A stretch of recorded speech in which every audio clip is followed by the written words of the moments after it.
ఇక్కడ స్టార్ట్ చేసి లోపల బయట మళ్ళీ స్ట్రైట్గా రాగానే లోపల బయట వేస్తుంది.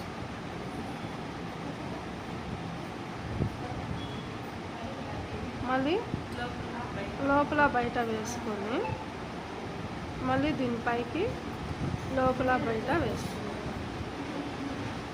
ఇప్పుడు నేను కిందికి వెళ్ళకుండానే మధ్యలోనే లోపల బయట వేసుకుని మళ్ళీ పైకి వచ్చేసరికి లోపల బయట వేసుకుని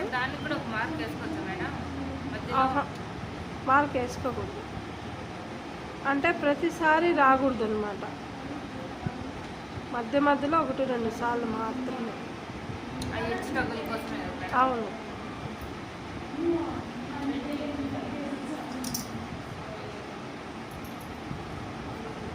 ఇప్పుడు మళ్ళీ మధ్యలో లోపలికి వెళ్ళకుండా మళ్ళీ మధ్యలోనే పులుసు తీసుకొని లోపల బయట మళ్ళీ ఈ లైన్ వెళ్ళేసరికి అది కవర్ అయిపోతుంది.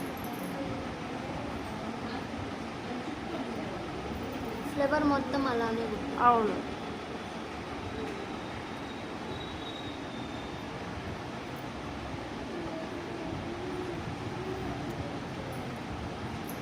అప్పుడే ఆ ఫినిషింగ్ అనేది పర్ఫెక్ట్గా వస్తుంది.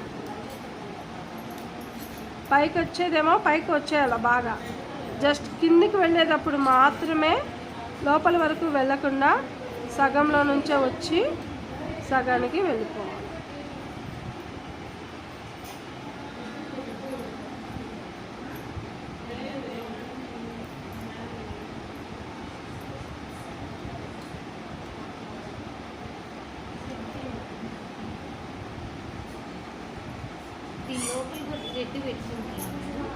పెట్టుకోవచ్చమ్మా. అంటే ఇప్పుడు నేర్పించేటప్పుడు వీళ్ళకి కన్ఫ్యూజ్ అవుతుంది బ్లౌజ్లో కుట్టేటప్పుడు. అవును. ఈ పువ్వు ఇంకొంచెం ఎంబోజ్గా రావడం కోసం ఇక్కడ పైపింగ్ థ్రెడ్ అతికించుకోవచ్చు రౌండ్గానా మేడం. కానీ ప్రాక్టీస్ కాబట్టి మీకు రాదు కాబట్టి ఫస్ట్ ఫ్లవర్ ఎలా కుట్టాలో చూపిస్తాను.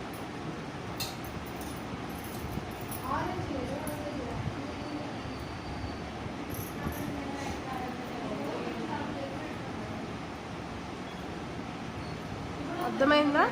చూసారా, కరెక్ట్గా సరిపోయింది. మధ్య మధ్యలో నేను అలా ఇవ్వకపోయింటే సరిపోయింది, షేప్ అవుట్ అయిపోయి ఉంటుంది, షేప్ కూడా వచ్చి ఉండదు.